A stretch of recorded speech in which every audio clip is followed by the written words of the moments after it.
दोस्तों कहानी शुरू होती है और हम पप्पू नसबंदी को देखते हैं जो कि अपनी गर्लफ्रेंड बकैती के साथ होता है। वो उसके साथ रात भर मजदूरी करके इतना खुश था कि वो उसे प्रपोज करके अपनी वाइफ बनाना चाहता था ताकि फिर वो उसे दिन रात बजा सके। इसके बाद वो ब्रेकफास्ट रेडी करता है और बकैती को नींद से उठाकर उसे ब्रेकफास्ट देता है। लेकिन तभी बकैती को बहुत जोर का प्रेशर आ रहा था तो वो हगने के लिए बाथरूम में चली जाती है। लेकिन पप्पू नसबंदी से अब रहा नहीं जा रहा था, इसीलिए वो सीधा बाथरूम में घुस जाता है और हगते हुए ही उसे प्रपोज कर देता है। अब बेचारी बकैती चैन से हगना चाहती थी, इसीलिए वो पप्पू नसबंदी से पीछा छुड़ाने के लिए उसे हाँ बोल देती है। इसके बाद रेडी होकर बकैती अपनी वर्कशॉप में जाती है जहाँ पर वो कांच से आर्ट बनाने का काम करती थी। तभी वहाँ पर वो अपनी फ्रेंड को बताती है कि मेरे बॉयफ्रेंड ने आज मुझे हगते हुए प्रपोज किया। इस पर उसकी दोस्त कहती है कि फिर तो तुम्हारा बॉयफ्रेंड एक नंबर का चूतिया आदमी होगा, इसलिए तू उसे छोड़ दे और किसी और को पटा ले। उधर दूसरी तरफ हम पप्पू नसबंदी को देखते हैं जो कि यूनिवर्सिटी में एक प्रोफेसर होता है और बच्चों को क्लोनिंग के बारे में पढ़ा रहा होता है। वहीं क्लास में हम फटवारी नाम की एक लड़की को देखते हैं जो कि पप्पू नसबंदी को बहुत ज्यादा पसंद करती थी। फिर क्लास खत्म होने के बाद वो पप्पू नसबंदी से कहती है कि मुझे आपकी रिसर्च में बहुत ज्यादा इंटरेस्ट है और मैं आपके साथ अपना तन मन लगाकर काम करना चाहती हूँ। लेकिन पप्पू नसबंदी उसे मना कर देता है। इसके बाद हम पप्पू नसबंदी और बकैती को देखते हैं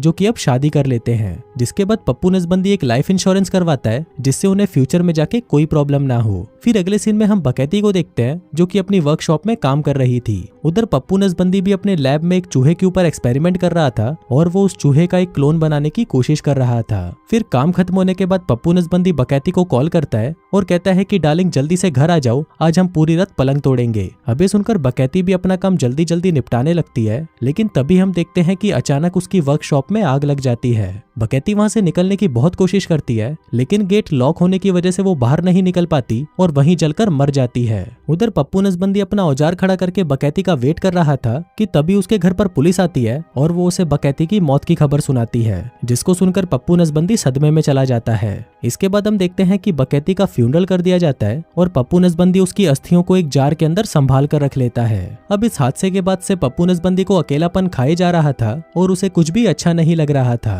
जिसके बाद वो एक साइकेट्रिस्ट के पास जाता है और उससे थेरेपी लेने लगता है। फिर एक दिन जब पप्पू नसबंदी अपनी लैब में काम कर रहा था तभी वो देखता है कि वो जिस चूहे का क्लोन बनाने की कोशिश कर रहा था वो उस काम में सक्सेसफुल हो जाता है। मतलब कि उसने एक चूहे का एक डुप्लीकेट चूहा बना लिया था। अब उन दोनों चूहों को देखकर पप्पू नसबंदी के दिमाग में एक आइडिया आता है, जिसके बाद वो वहां से सीधा बकैती के घर चला जाता है। वो वहां पर बकैती की एक पुरानी कंघी में से उसके कुछ बालों को निकालकर अपने लैब में ले आता है और उसमें से डीएनए सैंपल लेकर उस पर एक्सपेरिमेंट करने लगता है। दरअसल यहाँ पर पप्पू नसबंदी बकैती का एक क्लोन बनाना चाहता था, लेकिन इसमें एक प्रॉब्लम ये थी कि इसको पूरा होने में लगभग 8 महीनों का टाइम लगना था। लेकिन पप्पू नसबंदी इतना वेट नहीं कर सकता था, इसलिए वो इस प्रॉब्लम को लेकर अगले दिन अपने क्लास में अपने स्टूडेंट से क्वेश्चन करता है, जिस पर फटवारी उसे आंसर देती है कि सर क्यों ना हम इसके अंदर गधे का सफेद खून मिला दें ताकि ये प्रोसेस जल्दी से कंप्लीट हो सके। अब फटवारी के इस जवाब को सुनकर पप्पू नसबंदी का मन तो कर रहा था कि वो उसे वहीं घोड़ी बना दे, लेकिन फिर वो अपने आप पर कंट्रोल करता है और उससे पूछता है कि क्या तुम मेरी असिस्टेंट बनोगी, जिस पर फटवारी भी मान जाती है। इसके बाद जब वो दोनों लैब में आते हैं तब फटवारी को पता चलता है कि दरअसल पप्पू नसबंदी अपनी मरी हुई पत्नी बकैती का क्लोन बनाना चाहता है। फिर फटवारी उसे समझाने लगती है कि सर ये गैर कानूनी है और अगर आपको किसी की लेनी ही है तो मेरी ले लो, लेकिन पप्पू नसबंदी उसकी एक नहीं सुनता। अब पहले तो फटवारी की इस काम को करने में फटी पड़ी थी, लेकिन फिर बाद में वो पप्पू नसबंदी का साथ देने के लिए रेडी हो जाती है। अब वो दोनों फटवारी के फॉर्मूला का इस्तेमाल करते हैं और देखते हैं कि क्लोन बनने का काम बहुत तेजी से शुरू हो जाता है और कुछ मिनटों के अंदर ही वो बकैती के क्लोन को बनाकर तैयार कर लेते हैं। फिर पप्पू नसबंदी बकैती के क्लोन को ले जाने लगता है और तभी फटवारी उसे कहती है कि सर आपको इसे सब कुछ सिखाना होगा, जैसे मुंह में कैसे लेते हैं, घोड़ी कैसे बनते हैं, वगैरह वगैरह। लेकिन पप्पू नसबंदी तो उसकी किसी भी बात पर ध्यान नहीं देता। इसके बाद जब वो उसे कार में बिठाता है तो वो देखता है कि वो क्लोन तो बूढ़ा हो गया था। अब ये देखकर फटवारी उसे कहती है कि बड़ी के तूने उसकी उम्र के बारे में तो सोचा ही नहीं, ऐसे तो वो जल्दी ही बूढ़ी हो जाएगी और मर जाएगी। और आगे होता भी वैसा ही है, बकैती का क्लोन पप्पू नसबंदी के सामने ही बूढ़ा होकर मर जाता है। अब ये देखकर पप्पू नसबंदी निराश हो जाता है, जिसके बाद वो उसकी बॉडी को बेसमेंट में बनी एक भट्टी में जलाकर खत्म कर देता है। इसके बाद वो दोनों फटवारी के फॉर्मूला में कुछ चेंजेस करते हैं और एक ऐसा फॉर्मूला तैयार कर लेते हैं जिससे बकैती का क्लोन अब जल्दी से बूढ़ा नहीं होगा। लेकिन पप्पू नसबंदी को फटवारी के इस फॉर्मूला पर ज्यादा भरोसा नहीं था, इसलिए वो बकैती का एक 3 महीने का छोटा बच्चा क्लोन बनाता है ताकि वो उसे सब कुछ सिखाकर बड़ा कर सके। वहीं दूसरी तरफ हम एक इंश्योरेंस एजेंट को देखते हैं जो कि पप्पू नसबंदी की ही फाइल को पढ़ रहा था। जिसके बाद वो अपने बॉस से कहता है कि इस आदमी ने अपनी वाइफ के लिए $3 मिलियन का एक लाइफ इंश्योरेंस करवाया था, लेकिन इसकी वाइफ एक एक्सीडेंट में मारी गई, इसलिए मुझे शक हो रहा है कि इस बावलीगढ़ ने कहीं खुद ही अपनी पत्नी को पैसों के लिए मार तो नहीं डाला। जिसके बाद वो पप्पू नसबंदी पर नजर रखने का फैसला करता है। दूसरी तरफ हम पप्पू नसबंदी को देखते हैं जो कि 3 महीने की बकैती को अपने घर ले जा रहा था और वहीं पास में ही वो इंश्योरेंस ऑफिसर भी था जो उसके घर के बाहर छुपकर उस पर नजर रख रहा था। अब पप्पू नसबंदी उस क्लोन को घर लाकर उसकी देखभाल करना शुरू कर देता है और उस क्लोन की उम्र भी जल्दी जल्दी बढ़ने लग जाती है।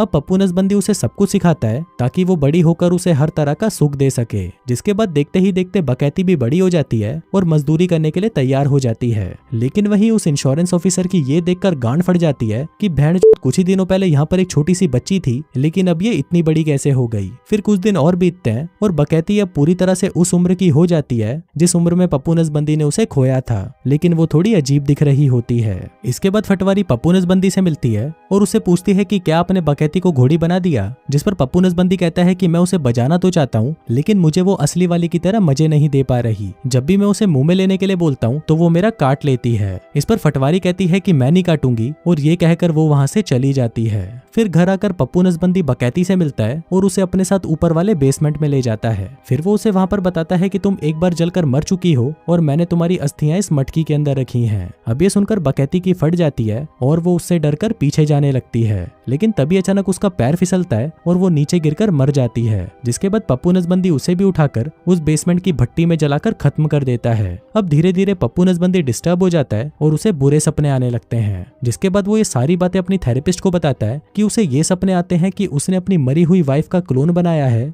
लेकिन वो उस जैसी बिल्कुल भी नहीं है। इस पर थेरेपिस्ट कहती है कि वो इंसान वैसा तब बनेगा जब उसको वैसी परवरिश मिलेगी। अभी सुनकर पप्पू नसबंदी को एक आइडिया आता है और वो सोचता है कि अगर बकैती की परवरिश उसके पेरेंट्स करें तो उसे उसकी बकैती पहले जैसी वापस मिल सकती है। जिसके बाद वो बकैती के बाप के पास जाता है और उसको कहता है कि मैं बकैती का एक क्लोन बना रहा हूँ और मैं चाहता हूँ कि आप उसकी परवरिश करें ताकि वो मेरे पास आकर मुझे पहले जैसे मजे दे सके। लेकिन उसके बाप को उसका ये आइडिया बिल्कुल भी पसंद नहीं आता और वो उसके मुंह पर एक चमाट मारकर उसे वहां से भगा देता है। इसके बाद वो फटवारी के पास आता है और उसे अपनी वाइफ की खूबियां बताते हुए कहता है कि अब से तुम बकैती की परवरिश करोगी और उसे मुंह में लेना और घोड़ी बनना सिखाओगी। अब फटवारी ऐसा करना तो नहीं चाहती थी, लेकिन पप्पू नसबंदी की ऐसी हालत को देखकर वो उसकी बात मान जाती है। इसके बाद वो फिर से एक और क्लोन तैयार करते हैं, जिसके बाद फटवारी उस क्लोन की देखभाल करती है और उसे सब कुछ सिखाती है। जिसके बाद जब वो सब कुछ सीख जाती है तो वो उसकी छोटी सी तितली का चमगादड़ बनवाने के लिए उसे पप्पू नसबंदी के पास ले जाती है। इसके बाद पप्पू नसबंदी उसे एक इंजेक्शन लगाता है ताकि उसकी उम्र बढ़ना बंद हो जाए। फिर जैसे ही कुछ दिन बीतने लगते हैं हम देखते हैं कि उस क्लोन को पप्पू नसबंदी के साथ रहना बिल्कुल भी पसंद नहीं था, लेकिन पप्पू नसबंदी हार नहीं मानता और वो बकैती के क्लोन को शादी के लिए प्रपोज कर देता है, लेकिन इस पर वो क्लोन उसे मना कर देती है।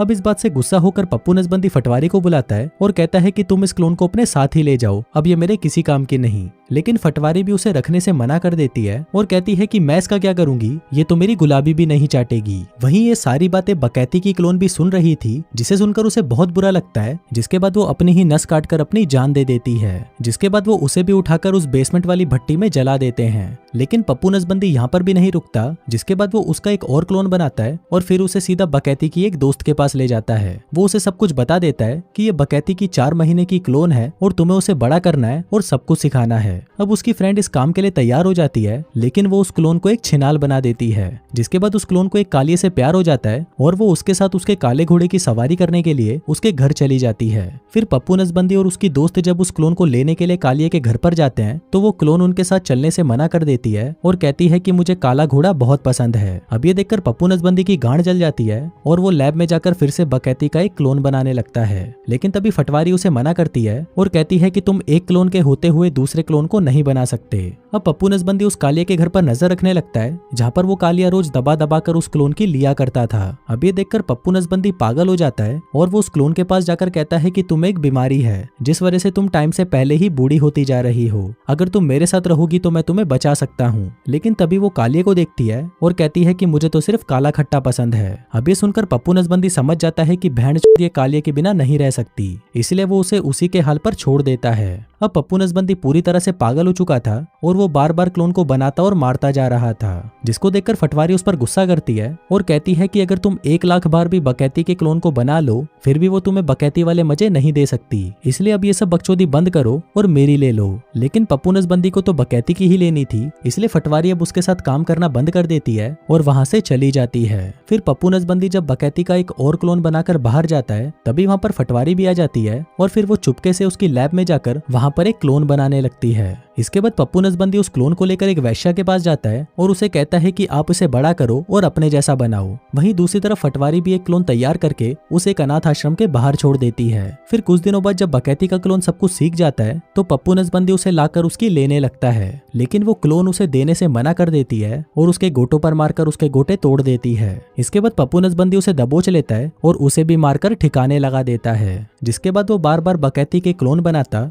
और उन्हें अलग अलग लोगों में बांट देता ताकि कोई तो क्लोन बड़ा होकर उसे संतुष्ट कर सके। लेकिन सभी में कोई ना कोई कमी तो रह ही जाती थी, जिस वजह से पप्पू नसबंदी उन सभी को मारकर उन्हें ठिकाने लगा देता था। इसके बाद हम देखते हैं कि पप्पू नसबंदी के पास अब बकैती का आखिरी बाल ही बचा था जिससे वो आखिरी बार उसका क्लोन बना सकता था। फिर वो उसका एक क्लोन बनाता है और उसे अपने एक दोस्त को दे देता है, लेकिन इसका बर्ताव भी बड़े होने के बाद ठीक नहीं था और वो बहुत ज्यादा दारू पीती थी, जिसके बाद पप्पू नसबंदी उस क्लोन की ड्रिंक में जहर मिला देता है और उसे भी मारकर जला देता है। वहीं दूसरी तरफ हम फटवारी को देखते हैं जो कि एक अनाथ आश्रम में जाती है जहां पर पप्पू नसबंदी का क्लोन मौजूद था, जिसका मतलब फटवारी ने पप्पू नसबंदी का क्लोन बनाया था ताकि वो उसके घोड़े की सवारी कर सके। इसके बाद हम पप्पू नसबंदी को देखते हैं जिसे एक कंघा मिलता है जिसको बकैती के क्लोन ने इस्तेमाल किया था। अब वो उसके डीएनए से एक और क्लोन बनाने की कोशिश करता है, लेकिन वो ऐसा नहीं कर पाता क्योंकि वो एक क्लोन से दूसरा क्लोन नहीं बना सकता था। अब पप्पू नसबंदी इन सब से थक चुका था, इसलिए वो बकैती के पेरेंट्स के घर जाता है और उन्हें सारी बातें बता देता है। अब ये बात सुनकर उसकी मॉम बहुत ज्यादा खुश होती है क्योंकि उसे लग रहा था कि शायद इससे उसकी बेटी वापस आ सकती है। जिसके बाद वो पप्पू नसबंदी से कहती है कि तुम एक बार फिर से कोशिश करो और इस बार हम उसे बड़ा करेंगे।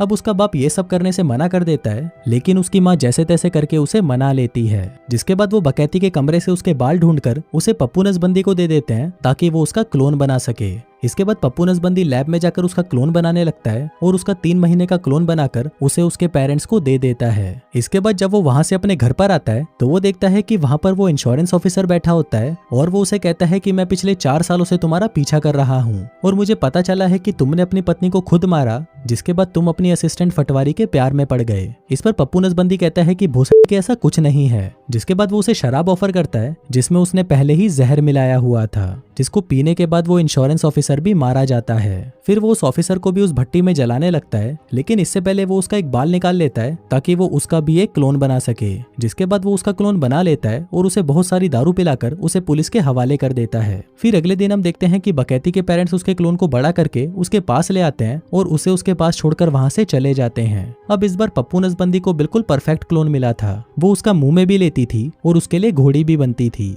अब पप्पू नसबंदी उसे भी प्रपोज कर देता है, जिसके बाद वो उसे सब कुछ सच बता देता है कि वो उसकी वाइफ का एक क्लोन है जिसे पप्पू नसबंदी ने एक लैब में बनाया है। लेकिन ये बात सुनकर वो डर जाती है और पप्पू नसबंदी को रिजेक्ट करके अपने पेरेंट्स के पास वापस चली जाती है। अब इसे पप्पू नसबंदी पूरी तरह टूट चुका था, इसलिए वो फटवारी को फोन करता है और उसे अपने पास मजदूरी करने के लिए बुलाने लगता है। लेकिन वहीं दूसरी तरफ हम देखते हैं कि फटवारी तो पहले से ही उसके क्लोन के घोड़े की सवारी कर रही थी, इसलिए वो पप्पू नसबंदी को मना कर देती है। लेकिन पप्पू नसबंदी उसे मनाने के लिए उसके पास जाता है, लेकिन वहां पर वो अपने ही क्लोन को देखकर पागल हो जाता है और उसे मारने लगता है। पर तभी फटवारी उसे रोकते हुए कहती है कि मैं तुमसे बहुत प्यार करती हूँ, इसलिए मैंने ये सब किया था। अब ये सुनकर पप्पू नसबंदी को अपनी गलती का एहसास होता है कि फटवारी तो उसे कब से अपनी देना चाहती थी, लेकिन मैं ही चूतिया था जो उसकी लेना नहीं चाहता था। तभी पप्पू नसबंदी को एक आइडिया आता है और वो अपने क्लोन को बकैती के क्लोन से मिलवा देता है ताकि वो दोनों साथ में मजदूरी कर सकें। जिसके बाद वो फटवारी को अपनी बंदी बना लेता है ताकि वो उसके साथ मजदूरी कर सके।